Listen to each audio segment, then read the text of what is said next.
Humanos de todo o planeta, aqui é o professor Leandrinho com mais uma aula no Beabá da Física, Eletricidade, Processos de Eletrização. E se você caiu aqui de paraquedas, não esqueça de se inscrever no canal, ative o sininho para receber sempre aquela aula. Pô, pintou a aula, vou lá estudar, me preparar aí para minha prova de concurso, enfim, aqui no Beabá da Física, beleza? E claro, deixe o joinha nos vídeos para dar aquele engajamento, professor Leandrinho aparecer para a galera aí que está estudando física e tem aquela dificuldade ou que queira se reforçar, enfim. Beleza, vamos lá então.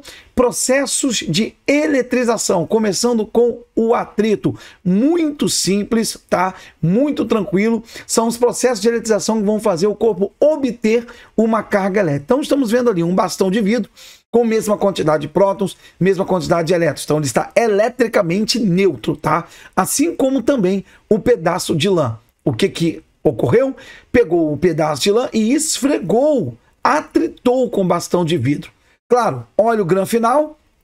Tcharam! É como se o bastão de vidro perdesse 3 elétrons, tá? Dentro do seu equilíbrio e o pedaço de lã ganhasse esses 3 elétrons perdidos pelo bastão de vidro. Ou seja, no final do processo, os corpos irão obter cargas elétricas de sinais opostos, sempre. Por isso que existe uma tabela que a gente conhece como tabela triboelétrica ou série triboelétrica, que mostra alguns materiais, algumas substâncias, na verdade, que têm a tendência em perder e ganhar elétrons. Então observe que o vidro está no topo. Logo em seguida vem a mica, também ali por cima tem a pele humana, que eu acho que, se eu não me engano, a pele humana é acima ainda do vidro, na tendência em perder elétrons.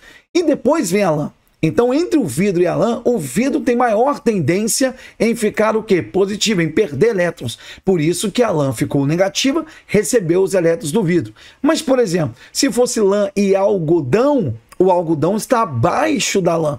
Então, a lã ficaria positiva e o algodão ficaria negativo. Enxofre com algodão. Aí eu já peguei mais lá embaixo. O algodão, ao invés de ficar negativo, perderia para o enxofre, porque o enxofre tem a maior tendência em receber esses elétrons, beleza? Então, esse é o primeiro processo de eletrização que nós conhecemos como eletrização por atrito. Em seguida, eletrização por contato. Gente, muito simples e muito tranquilo. Na eletrização por contato, o que vai ocorrer? Já não é mais atritar, esfregar um no outro e ocorrer a passagem de elétron de um corpo para o outro, e sim entrar em contato dois corpos, onde na interação esses corpos vão perder ou ganhar elétrons entre si, causando um equilíbrio eletrostático no grão final, ocorrendo o que chamamos de conservação da carga elétrica. Claro, aqui no nosso ensino médio, em pré-vestibulares, nós trabalhamos mais com corpos idênticos, que aí fica bem mais fácil trabalhar a conservação da carga elétrica. Mas é óbvio, se um corpo fosse maior do que outro corpo, esse corpo maior tenderia a ficar com uma maior quantidade de carga do que o corpo menor. Se os dois são iguais, ou 3 ou 4, não importa, nós vamos fazer a famosa média aritmética. Observe os dois corpos, o azul, o A, e o B, idênticos, só que o corpo A possui uma carga inicial A e o B uma carga inicial B neutro, então eletricamente neutro B, e o A está lá com escassez de 4 elétrons, está com 4 prótons a mais. Ao entrar em contato, o que vai acontecer? Elétrons começam a usar o contato entre os dois como ponte para passar do corpo B para o corpo A. A partir do momento em que o B perde o primeiro elétron, ele já se torna positivo. Então a tendência é o quê? Princípios do Fai. Ocorrer a repulsão. Sinais iguais, né? Se o A está positivo e o B já começa a ficar positivo, a tendência é se repelir. Quando que vai acontecer a repulsão? É muito rápido, tá? A repulsão.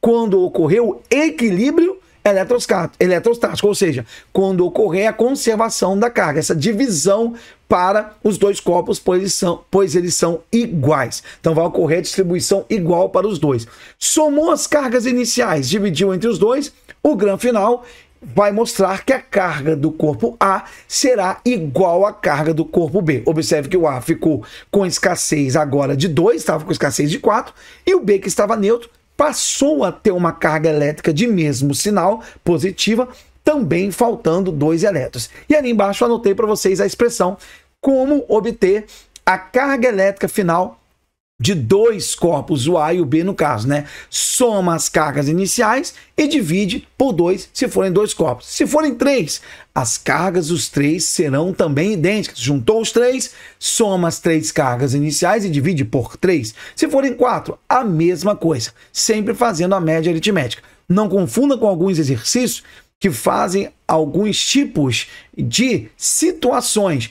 Primeiro experimento, segundo, entra em contato com um, depois afasta, depois entra em contato com o outro. Aí está sendo de 2 em 2, tá? Estamos aqui falando de 3 juntos, 4 juntos, ok? Aí você vai fazer a famosa média aritmética na eletrização por contato. E por fim, a eletrização por indução. Um corpo será induzido a obter uma carga elétrica. Então não vou fazer atrito, não vou entrar em contato, vou apenas induzir o corpo. Olha que interessante. Por isso que o nome desse corpo, que vocês estão vendo ali, eletricamente neutro, ele é chamado de corpo induzido. Esse corpo será induzido. Olha que legal. E esse bastão que está carregado negativamente, esse bonitinho aqui, ele vai ser, sabe quem, gente? Ele vai ser o indutor.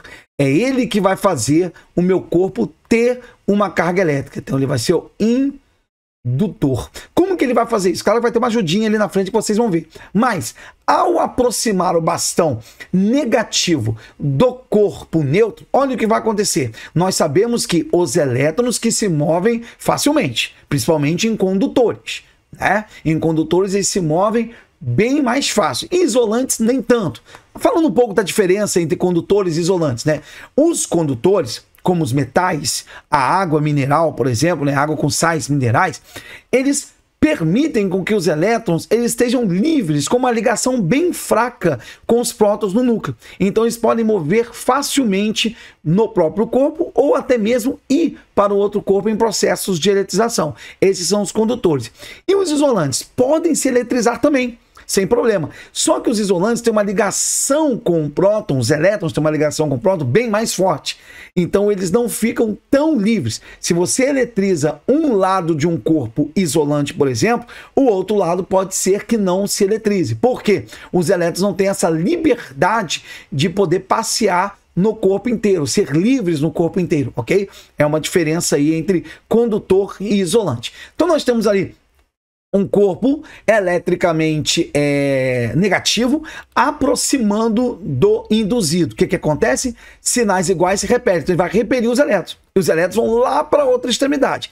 Se eu afastar o bastão, se eu pegar esse bastão aqui e voltar, sabe o que vai acontecer? Nada. Nada. Vai estabilizar, os elétrons daquele corpo induzido voltam, tranquilo, casa com os prótons e acabou. Não vai acontecer absolutamente nada. Olha, Andrinho, como que eu vou fazer a eletrização por indução, então? Como eu realizo a eletrização por indução? Nós vamos precisar da ajuda da Terra, porque a Terra é um grande globo armazenador de elétrons, vídeos para raios, né? Que são colocados na Terra, fincados na Terra. Então, o que eu fiz aqui, ó? Essa linha verde chama-se o nosso querido aterramento. Então, eu liguei esse fio ao corpo induzido e à Terra. O que vai acontecer? Quando eu aproximar o bastão negativo, os elétrons agora escolhem um caminho para poder escapar. Eles estão sendo repelidos para outra extremidade. Eles estão sendo repelidos e eles encontram uma forma de quê? De escapar, de sair. Eles encontram uma ponte do corpo induzido à Terra. E os elétrons começam a descer, descer, descer, descer. Se eu afasto o bastão, mantendo aquele fio, gente, os elétrons vão voltar. Por que eles vão voltar? Porque não tem mais nada repelindo eles lá em cima. Então eles voltam pelo próprio fio e estabilizam com os prótons novamente. O que eu tenho que fazer então antes de afastar o meu bastão? Olha o que eu fiz aqui, eu cortei o fio. Eu acabei com o meu aterramento, não tenho mais o meu aterramento. Quando eu corto o aterramento com o bastão próximo, ninguém sobe, ninguém desce mais. Perfeito? Nenhum elétron volta e nenhum elétron vai descer mais. Aí sim, o que eu faço? Afasto o meu bastão e aí você observa que o corpo induzido ficará com escassez de elétrons. Vai ficar com mais prótons que elétrons em seu corpo. Isso também vai acontecer se o bastão fosse positivo. Só que se o bastão fosse positivo, ao invés de afastar os elétrons, ia atrair. Então os elétrons eles iam vir para a extremidade onde está o bastão, né? Viria, por exemplo, para cá, para a extremidade, estou dando um exemplo, né? Se o bastão fosse positivo. E quando eu faço o aterramento, a Terra vai entender o contrário. Ao invés de receber os elétrons, vai enviar, porque vai entender que o corpo está necessitando de elétrons, já que os elétrons estão aqui, ó, na extremidade pertinha, atraído pelo bastão positivo.